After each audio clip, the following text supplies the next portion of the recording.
हाय दोस्तों, welcome to back my channel. मैं ये कहानी का भाग 23वां लेकर आई हूँ। तो हम बिना देरी के स्टोरी स्टार्ट करते हैं। रजत के चेहरे के एक्सप्रेशन एकदम कोल्ड थे। उसने गाड़ी का दरवाज़ा खोला और गाड़ी के अंदर बैठ गया। उसने रेहान को अच्छे से अपनी गोद में लिया और गाड़ी स्टार्ट की। शीतल की गाड़ी का दरवाज़ा नॉक किया और हाथ जोड़ते हुए बोली, please please mister green eyes, ऐसा मत कीजिए प्लीज़। मैं आपके हाथ जोड़ती हूँ, आपके पैर पकड़ती हूँ, मुझे मेरे बच्चों से दूर मत कीजिए। रजत ने एक नज़र गुस्से से उसे देखा और बोला, बहुत तड़पाया है तुमने मुझे शीतल, बहुत तड़पाया है। अब तुम भी थोड़ा तड़प कर देखो कि जब किसी का बच्चा किसी से दूर होता है ना, तो कैसा फील होता है। तुमने मेरे दोनों बच्चों को मुझसे दूर किया और अब तुम इन दोनों बच्चों के बिना तड़पोगी। I just hate you Sheetal, I just hate you, बोलकर रजत ने एक्सीलेटर पर अपना पैर रखा और गाड़ी आगे बढ़ गई।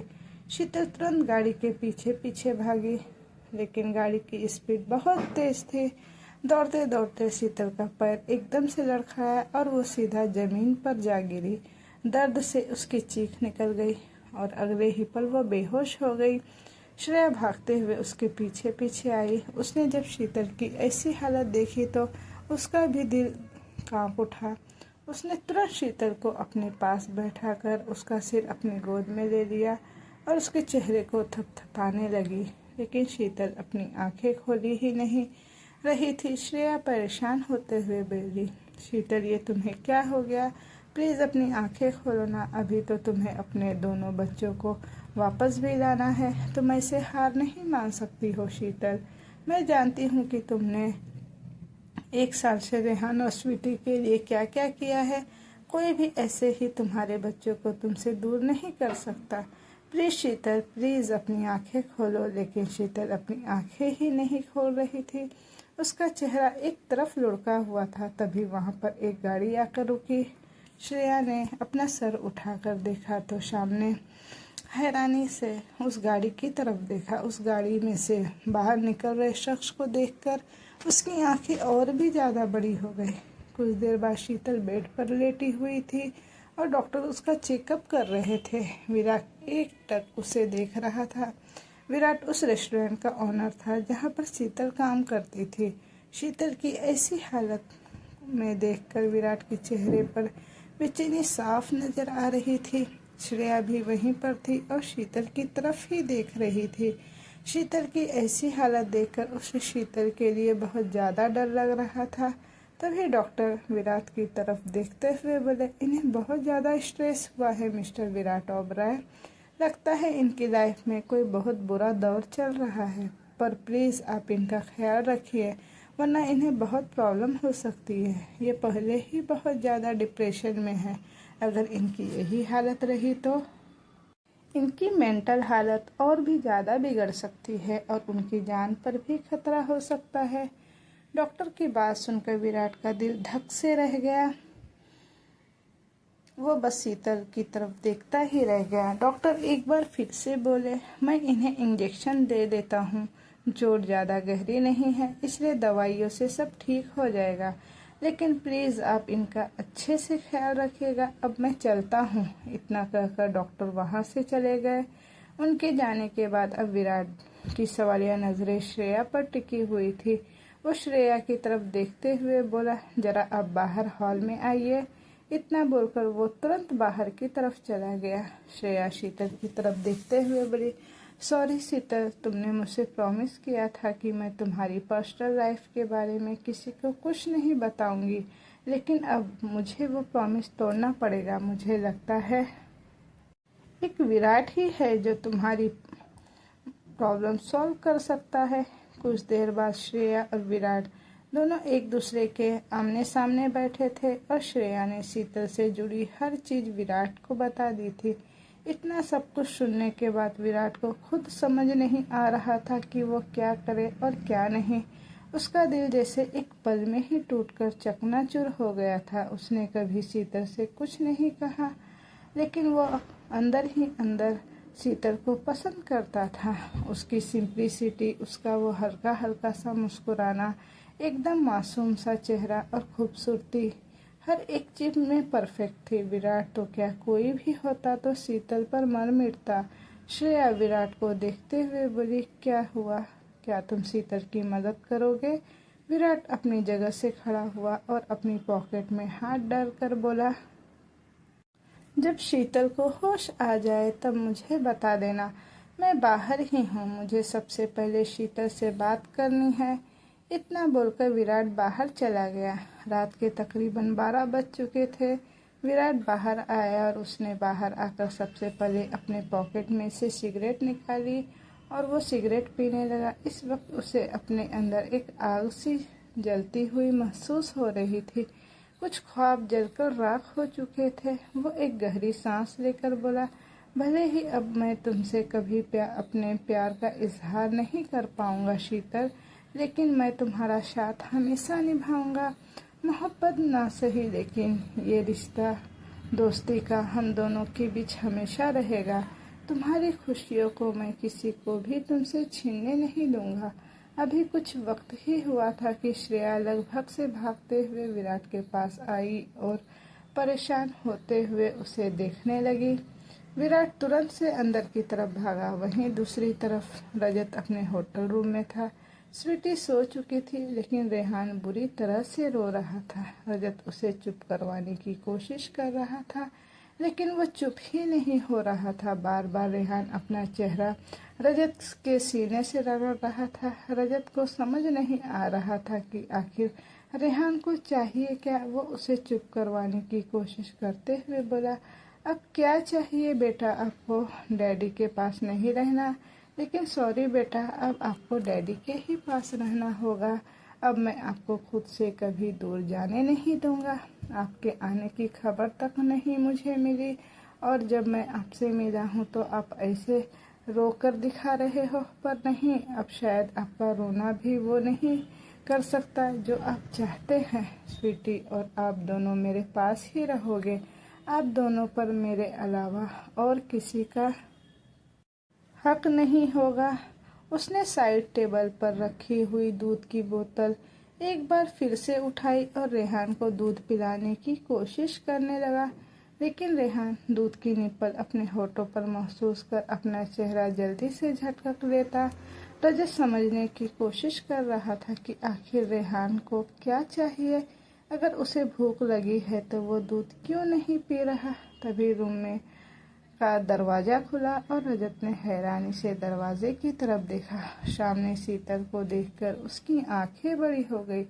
वो गुस्से से कांपते हुए अपनी जगह से उठा और शीतल की तरफ देखते हुए बोला, तुम यहाँ कैसे आई? तुम्हें पता भी कैसे लगा कि मैं यहाँ पर हूँ? How dare you! तुम्हारी यहाँ पर आने की हिम्मत भी कैसे हुई? तभी दरवाजे पर विराट आकर खड़ा हुआ और बोला, शीतल को यहाँ पर मैं लेकर आया हूँ। मैंने पता लगवाया है तुम्हारे बारे में, तो पता चला कि तुम यहाँ पर हो। रजत गुस्से से विराट को देख रहा था। वो नहीं जानता था कि विराट कौन है या कौन नहीं, पर विराट को देखते हुए उसके चेहरे पर सरकास्टिक स्माइल आ गई। उसने शीतल की तरफ देखा और बिल्कुल दिल जले आशिक की तरह बोला, तो बात यहाँ तक पहुँच गई है।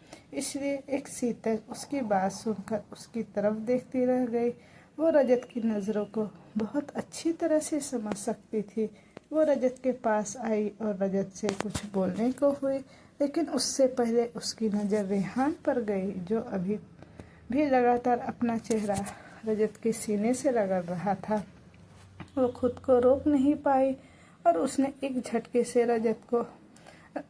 रेहान को अपनी गोद में लिया और जाकर बेड की दूसरी तरफ बैठ गई, जहां उसका चेहरा दीवार की तरफ था और रजत और विराट दोनों की तरफ उसकी पीठ थी।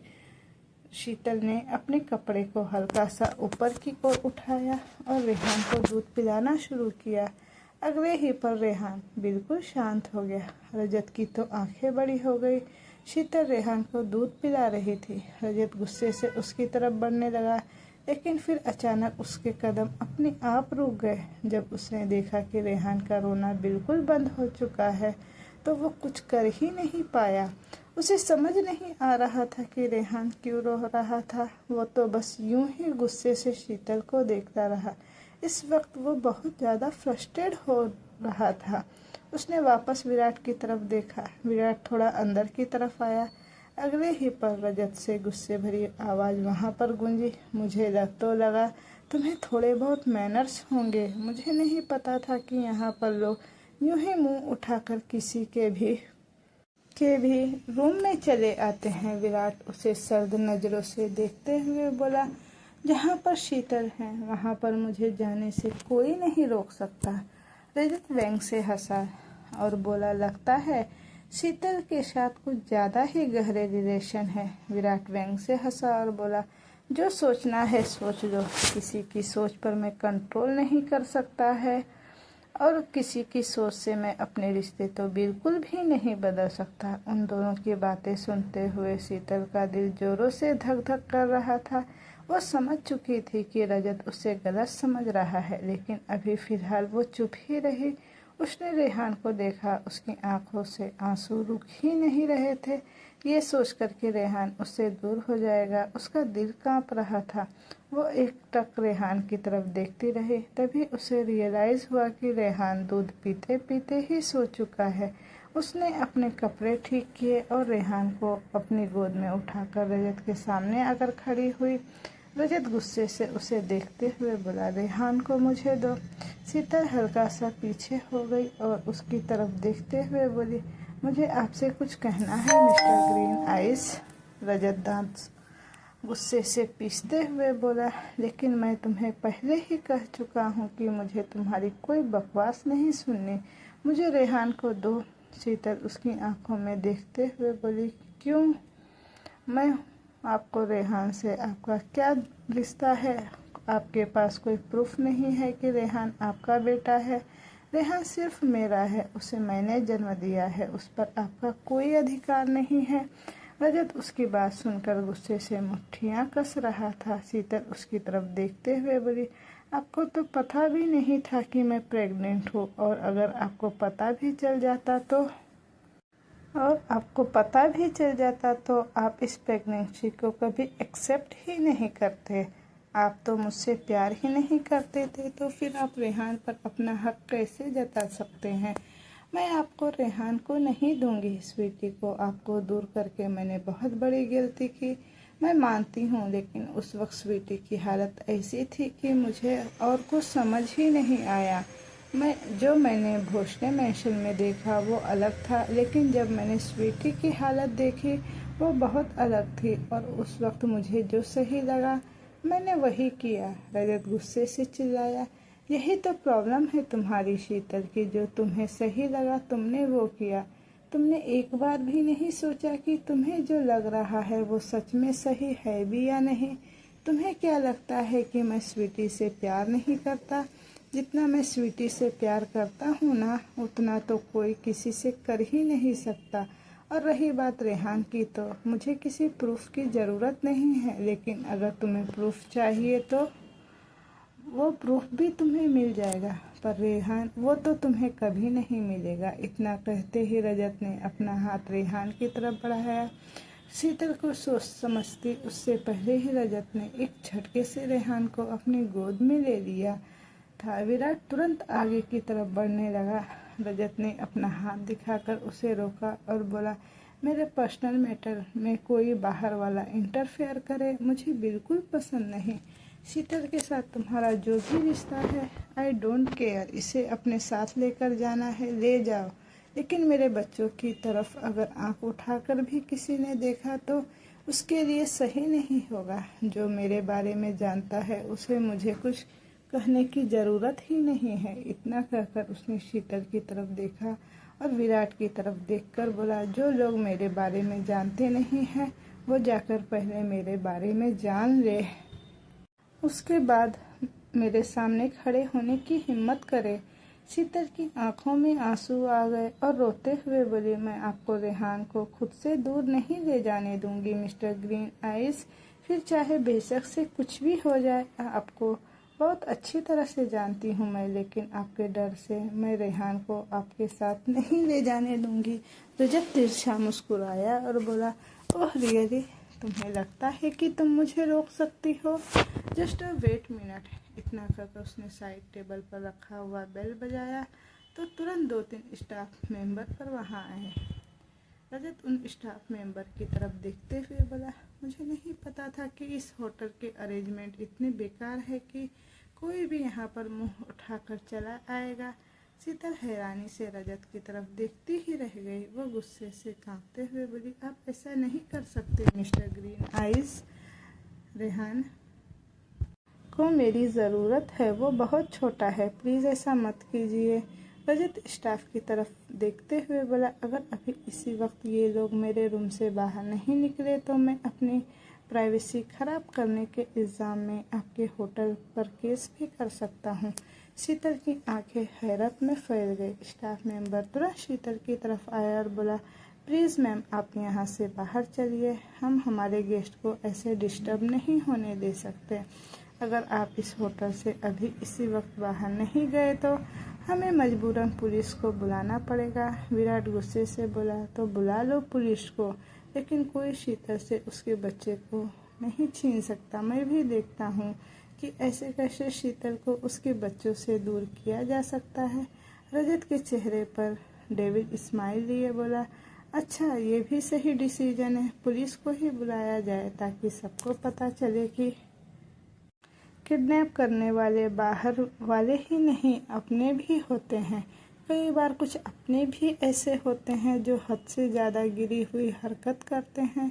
ये बोलते हुए रजत की नज़र नफरत से भरी नज़रें शीतल पर थी। शीतल एकदम से चौंक गई। रजत के मुंह से ऐसी बात सुनना उसे बहुत तकलीफ दे रहा था। रजत की बात सुनकर अब विराट को रियलाइज़ हुआ कि वो इन सब में पुलिस को इन्वॉल्व नहीं कर सकता। रेहान को लेकर चाहे शीतल पर कोई भी सवाल न उठे, लेकिन शीतल ने जिस तरह से स्वीटी को रजत से दूर किया है वो उसे प्रॉब्लम में डाल सकता है। विराट शीतल की तरफ देखते हुए बोला, शीतल, मुझे लगता है हमें यहाँ से अब चलना चाहिए।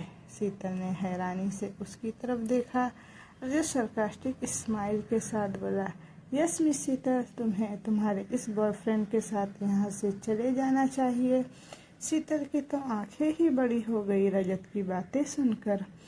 वो तुरंत बोली, आप गलत समझ रहे हैं मिस्टर ग्रीन आइज, और विराट और मेरे बीच ऐसा कोई रिश्ता नहीं है। रजत उसके बिल्कुल करीब हुआ और उसकी आंखों में आंखें डालकर बोला, मुझे रिश्तों का ज्ञान मत देना। मुझे लगा था शायद मैं ही रिश्तों के मामले में थोड़ा लापरवाह हूँ, लेकिन तुमने तो मुझे भी पीछे छोड़ दिया। अंकिता से मैं बहुत नफरत करता हूँ, क्योंकि उसकी वजह से मेरी नन्ही स्वीटी की ज़िंदगी बर्बाद हुई, पर तुम तो अंकिता से भी 2 कदम आगे निकली। उसकी बात सुनकर शीतल का दिल धक से रह गया। वो कुछ बोलने को हुई, लेकिन उससे पहले ही विराट बोला, शीतल प्लीज़ लिसन टू मी, हमें यहाँ से चलना चाहिए। शीतल ने रोते हुए रेहान की तरफ देखा। वो रेहान को हाथ लगाने को हुई, लेकिन रजत पीछे की तरफ हो गया और बोला, मेरे बच्चों को हाथ लगाने की भी कोशिश मत करना, चुपचाप चली जाओ यहाँ से, इससे पहले कि मैं सच में तुम्हें धक्के मारकर यहाँ से बाहर निकालूं। मेरी नज़रों के सामने से चली जाओ। शीतल रोते हुए बोली और रजत की तरफ देखती ही रही। उसने एक नज़र स्वीटी की तरफ देखा जो आराम से सो रही थी। वो स्वीटी के पास जाने लगी, तभी रजत विराट की तरफ देखते हुए एक बार फिर से गुस्से से बोला, तुम जो भी हो चुपचाप इसे यहाँ से लेकर चले जाओ, वरना मुझे तुम्हें बताने की ज़रूरत नहीं है कि मैं क्या क्या कर सकता हूँ। विराट उसकी बात सुनकर तुरंत शीतल से बोला, शीतल प्लीज़ चलो यहाँ से। इतना बोलकर वो शीतल के पास आया और उसका हाथ पकड़ लिया। रजत की गुस्से से मुट्ठियाँ ही कस गई। विराट के हाथ में शीतल का हाथ देखकर उसके तन बदन में आग लग चुकी थी। शीतल ने रोते हुए विराट की तरफ देखा, मैं मेरे बच्चों के बिना यहाँ से नहीं जाऊँगी, मैं नहीं रह पाऊँगी उनके बिना। विराट ने अपने हाथों में शीतल का चेहरा थाम लिया। उस रजत गुस्से से पागल ही होने लगा। भले ही शीतल से उसकी हद से ज़्यादा की नाराज़गी और बेरुखी थी, लेकिन कहीं न कहीं दिल ही दिल में वो शीतल से प्यार करता था। वो भी सांस ले रहा था। विराट शीतल की आंखों में देखते हुए बोला, आई प्रॉमिस, मैं तुम्हें तुम्हारे बच्चों से दूर नहीं होने दूंगा। प्लीज़ मुझ पर ट्रस्ट करो, लेकिन अभी फ़िलहाल यहाँ से चलो। उसकी बात सुनकर शीतल ने एक नज़र रजत की तरफ देखा। रजत ने तुरंत उस पर से अपनी नज़रें फेर ली और दूसरी तरफ देखने लगा। शीतल ने एक बार फिर से उसके सामने आए बोली, आप सच में बहुत बुरे हैं मिस्टर ग्रीन आई, सच में बहुत बुरे हैं। इतना कहकर शीतल तुरंत वहाँ से बाहर की तरफ चली गई। रजत गुस्से से देखते हुए बोला, मैं बेशक से बहुत बुरा हूँ, लेकिन तुमने जो मेरे साथ किया वो भी सही नहीं था। मैं तो तुम्हारे कारण बदलने लगा था। मैंने कहा था कि मैं तुमसे प्यार करने लगा हूँ, तुमसे शादी करने के बारे में भी सोच रहा था, लेकिन अब तो मैं तुम्हें अपनी ज़िंदगी में एक पल के लिए भी बर्दाश्त नहीं करूँगा, बिल्कुल भी नहीं। शीतल विराट के साथ होटल से बाहर आई और चुपचाप आकर गाड़ी में बैठ गई। विराट जाकर ड्राइविंग सीट पर बैठा और उसे देखने लगा। शीतल की आंखों से आंसू बिल्कुल ही नहीं रुक रहे थे। विराट ने उसके कंधे पर अपना हाथ रखा। शीतल एकदम से कांप उठी। विराट उसे देखते हुए बोला, मैं बहुत अच्छी तरह से जानता हूँ शीतल की इस वक्त तुम पर क्या बीत रही होगी, लेकिन तुम्हें हिम्मत रखनी होगी।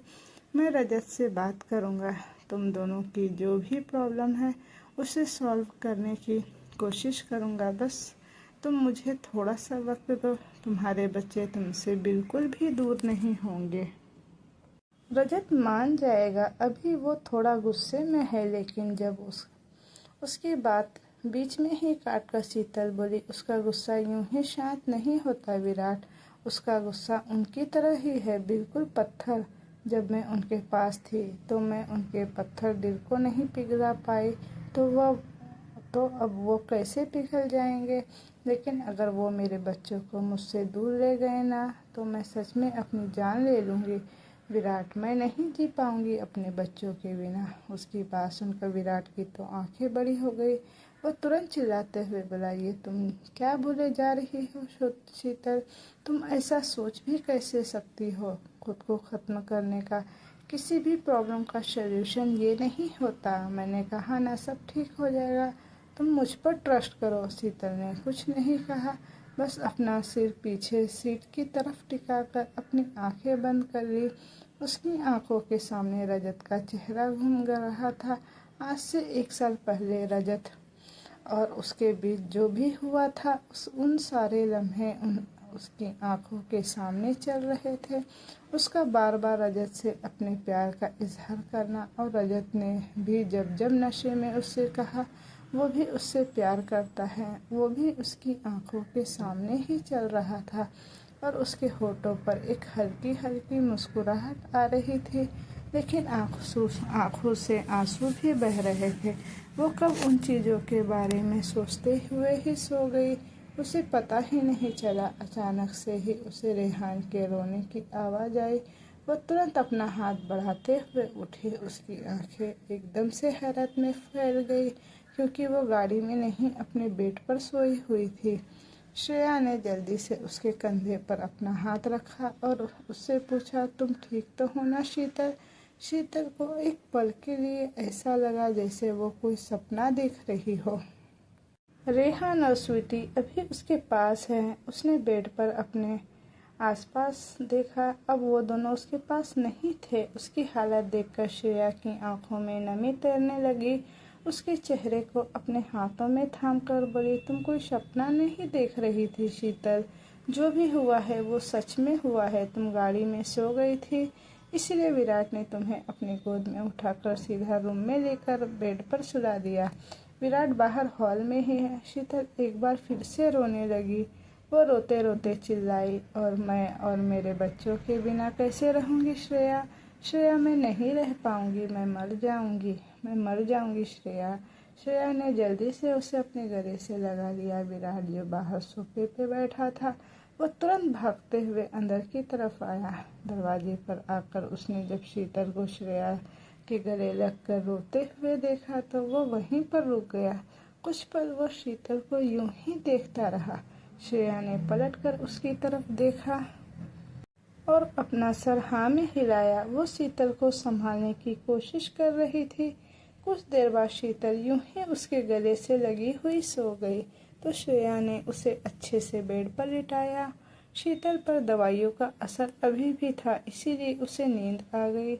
उसे सोते हुए देखकर विराट रूम से बाहर आया। बाहर आकर वो खुद से बोला, मुझे जल्द से जल्द लीगली इस बात को हैंडल करना होगा। मैं शीतल को किसी प्रॉब्लम में नहीं फंसने दे सकता, लेकिन उससे बच्चों को भी उससे दूर नहीं होने दे सकता। उसके साथ कुछ भी गलत नहीं होने दूंगा। उस वक्त विराट की गाड़ी उस होटल के बाहर आकर रुकी जहाँ पर रजत रुका हुआ था। शीतल उसके साथ ही थी। शीतल जब से उठी थी तब से उसका रो रो कर बुरा हाल था। वो जानती थी कि रेहान उसके बिना बहुत ज़्यादा परेशान हो रहा होगा, इसीलिए उसने विराट से कहा कि वो प्लीज़ एक बार उसे रेहान के पास लेकर जाए। शीतल को लेकर विराट होटल के अंदर आया। अभी वो दोनों रजत के कमरे की तरफ जा ही रहे थे कि एक स्टाफ ने उन्हें रोका और बोला, आप लोग जिनके कमरे में जा रहे हैं वो तो यहाँ से कब के जा चुके हैं, अब वो यहाँ पर नहीं है। स्टाफ की बात सुनकर शीतल की तो आंखें बड़ी हो गई। वहीं दूसरी तरफ रजत स्वीटी और रेहान के साथ अपने प्राइवेट जेट की तरफ बढ़ रहा था। वो दोनों को लेकर मुंबई जा रहा था।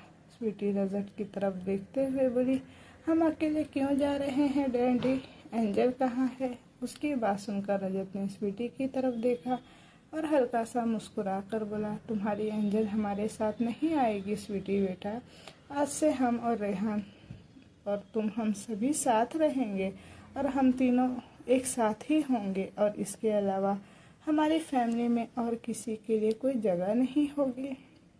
स्वीटी उसकी बात सुनकर मायूस हो गई। वो बोली, लेकिन मुझे तो एंजल के साथ रहना था। एंजल बहुत अच्छी है, वो मेरा बहुत ख्याल रखती है और रेहान से भी वो बहुत प्यार करती है, पर मुझसे थोड़ा कम। रेहान को रात को बहुत रोना आता है, सुबह भी वो बहुत रोता है तो सिर्फ एंजल ही उसे चुप करवाती है। रेहान किसी और से चुप भी नहीं होता। रजत थोड़े सर्द लहजे में बोला, लेकिन अब चुप रहेगा वो, अब रेहान मुझसे ही चुप होगा। मैं उसका ख्याल रखूँगा स्वीटी बेटा, तुम फिक्र मत करो। पर घर पहुँचते ही सब कुछ ठीक हो जाएगा। इतना बोलकर उसने स्वीटी का हाथ और ज़्यादा कसकर पकड़ा और उसे लेकर प्राइवेट जेट के अंदर लाकर बैठ गया। वहीं दूसरी तरफ होटल से शीतल भागते हुए बाहर की तरफ आई। उसे ऐसा लग रहा था जैसे अभी भी रजत यहीं कहीं बाहर होगा। विराट उसके पीछे पीछे भागता हुआ आया और जैसे ही उसकी नज़र सामने शीतल पर गई जो सड़क पर भागे जा रही थी, उसे देखते हुए उसकी आंखें बड़ी हो गई। वो तुरंत उसके पास आया। शीतल बिना कहीं देखे सीधे आगे की तरफ भागे जा रही थी। अचानक ही उसके सामने एक गाड़ी जोर से टकराई। शीतल का हाथ पकड़कर विराट ने उससे पीछे खींच लिया। अगर वो वक्त पर शीतल को पीछे न खींचता तो शीतल का उस गाड़ी से बहुत जोरों से टकराव हो जाता और शीतल को बहुत गहरी चोटें लग सकती थी। विराट शीतल पर चिल्लाते हुए बोला, ये तुम क्या कर रही हो शीतल, तुम्हें खुद का ख्याल है या नहीं? अभी तुम्हारी उस गाड़ी से टक्कर हो जाती तो तुम सोच भी हो तुम्हारी क्या हालत हो सकती थी। शीतल रोते हुए बोली, तो मैं क्या करूं विराट, मुझे कुछ समझ नहीं आ रहा। मिस्टर ग्रीन आइस पता नहीं कहाँ चले गए। वो मेरे दोनों बच्चों को हमेशा के लिए मुझसे दूर लेकर जा रहे हैं। मैं उन्हें ऐसा नहीं करने दूंगी। मुझे जल्द से जल्द उनके पास जाना होगा। विराट उसे समझाते हुए बोला, लेकिन तुम कैसे जाओगी शीतल, तुम्हें पता भी है कि वो कहाँ है और कहाँ नहीं। तुम प्लीज़ ऐसे रिएक्ट करना बंद करो। मैं पता लगवाने की कोशिश कर रहा हूँ कि रजत कहाँ पर है। शीतल चुप होने का नाम ही नहीं ले रही थी। वो लगातार रोए जा रही थी। उसे इस हालत में देखकर विराट को उसके लिए बहुत बुरा लग रहा था। उसे एक बार फिर से समझाते हुए बोला, प्लीज़ शीतल रोना बंद करो, रोने से कुछ भी सही नहीं होगा। मैं कह रहा हूँ ना तुमसे, कुछ नहीं होगा। मैं तुम्हें, तुम्हारे बच्चों को कोई नहीं तुमसे दूर ले जाएगा। हम जल्द ही मिस्टर भोसले के पास जाएंगे और फिर उनसे बातें करेंगे। शीतल अभी भी लगातार रोए जा रही थी। विराट ने अचानक से ही उसे अपने सीने से लगा लिया और शीतल का रोना और भी ज़्यादा तेज हो गया। वहीं दूसरी तरफ रजत अपने प्राइवेट जेट से स्वीटी और रेहान के साथ मुंबई के लिए निकल रहा था। रेहान अभी भी सोया हुआ था, लेकिन रजत जानता था कि वो बहुत जल्द उठने वाला है। इसीलिए रजत चाहता था कि वो जल्द से जल्द मुंबई पहुंच जाए।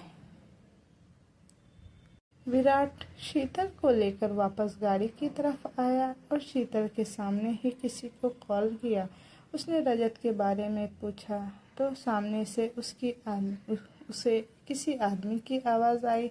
आई एम सॉरी सर, लेकिन मिस्टर भोसले तो अभी कुछ देर पहले ही इंडिया के लिए निकल चुके हैं। उनका प्राइवेट जेट अभी 1 घंटे पहले ही यहाँ से उड़ान भर चुका है और अब उनसे कोई भी कांटेक्ट भी नहीं हो रहा। रजत के इंडिया जाने की बात सुनकर शीतल को एक बहुत बड़ा झटका लगा। लड़खड़ा कर उसके कदम पीछे की तरफ हो गए। विराट ने तुरंत उसका हाथ पकड़कर उसे संभाला। एक पल में शीतल को पूरी दुनिया ही पलटती हुई सी नजर आ रही थी। उसकी जिंदगी में जो हंसी और जो मुस्कुराहट पिछले साल से थी, वो सारी आंसुओं में बदल चुकी थी। स्वीटी और रेहान का चेहरा उसे अपनी आंखों के सामने दिखाई दे रहा था। थोड़ी देर बाद रेहान का रोना शुरू हो गया। रेहान को रोते हुए देखकर रजत समझ रहा था कि वो क्यों रो रहा है, लेकिन फिलहाल वो हेल्पलेस था। शीतल को अपनी ज़िंदगी में वो नहीं चाहता था और इतनी आसानी से तो बिल्कुल भी नहीं। जैसे ही रजत गाड़ी से बाहर निकला, उसने गार्ड को अंदर से सर्वेंट को बुलाने के लिए कहा। एक सर्वेंट ने आकर स्वीटी को अपनी गोद में उठाया और रेहान को अपनी गोद में लेकर रजत मेंशन तक आया। अंदर जयवर्धन जी और मीनाक्षी जी उसी का इंतज़ार कर रहे थे। अभी कुछ ही देर पहले ही पता चली थी कि रजत बाली से वापस आया है, पर उन्हें नहीं पता था कि रजत के साथ कौन कौन आया है। मीनाक्षी जी ने जैसे ही सर्वेंट की गोद में स्वीटी को देखा, वो तुरंत भागते हुए उसके पास गई और तभी उनकी नज़र रजत की गोद में छोटे से रेहान पर गई, जो तकरीबन 3-4 महीने का ही दिखाई दे रहा था। उसे देखते हुए मीनाक्षी जी की आंखें बड़ी हो गई, लेकिन उससे पहले उन्होंने परी को अपने सीने से लगाया और स्वीटी की तो आंखें खुल गई। उसने जैसे ही अपने सामने मीनाक्षी जी को देखा, वो मुस्कुराई और खुद उनके सीने से लिपट कर बोली, दादी। और वो दादी मीनाक्षी जी ने उसे और भी ज़्यादा अपनी बाहों में कस लिया। जयवर्धन जी रजत के सामने आकर खड़े हुए और एक नज़र स्वीटी को देखकर रजत की तरफ देखते हुए बोले, ये बच्चा किसका है? रजत बिना किसी एक्सप्रेशन के बोला, मेरा। जयवर्धन जी की तो आंखें और भी ज़्यादा हैरानी से बड़ी हो गई। वो सवालिया एक्सप्रेशन के साथ वो कुछ बोलने को हुए, लेकिन तभी रजत उनकी बात बीच में काट कर बोला, इससे पहले आप कुछ पूछे, मैं आपको पहले ही बता देता हूँ कि ये शीतल और मेरा बेटा है। मीनाक्षी जी रजत की तरफ देखते हुए बोली, लेकिन शीतल कहाँ पर है? उसकी नज़र उन 3 महीने के मासूम से बच्चे पर थी, लेकिन उनके साथ शीतल को ना देखकर उन्हें बहुत अजीब लग रहा था।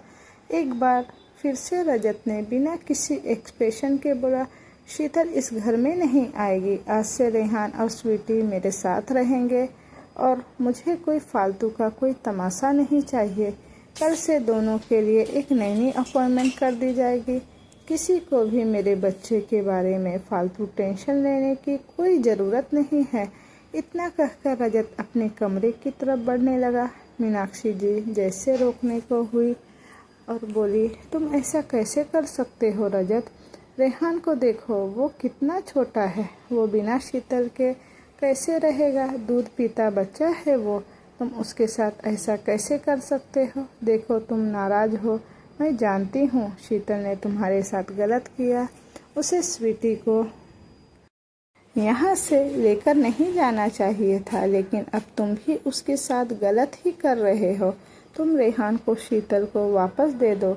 रजत गुस्से से चिल्लाकर बोला, और आप ये फैसला देने वाली होती कौन है? मैंने कहा ना, मेरे दोनों बच्चों की टेंशन आपको लेने की कोई ज़रूरत नहीं है। अगर मुझे लाइफ में किसी की इंटरफेयर नहीं चाहिए तो मेरे दोनों बच्चों को मैं संभाल सकता हूँ। इतना कहकर अब रजत बिना एक पल रुके सीधा अपने रूम में चला गया। अपने रूम में आकर उसने रेहान को बेड पर लिटाया और एक सर्वेंट को उसका ख्याल रखने के लिए कहा और फिर वापस नीचे हॉल में आया, जहाँ पर अभी भी मीनाक्षी जी स्वीटी को अपनी गोद में लिए हुई थी। रजत ने आकर स्वीटी को उनसे लिया और एक बार फिर से अपने रूम में जाने लगा। स्वीटी मासूमियत से बोली, डैडी मुझे थोड़ी देर दादी के पास रहना है। तो दोस्तों ये कहानी मैं यहीं तक रहने देती हूँ। इसका नेक्स्ट पार्ट मैं जल्द ही लेकर आऊँगी। तो दोस्तों अगर आपको ये कहानी अच्छी लगी हो तो मेरे चैनल को लाइक शेयर एंड सब्सक्राइब ज़रूर कीजिएगा। Thank you for watching. Bye bye.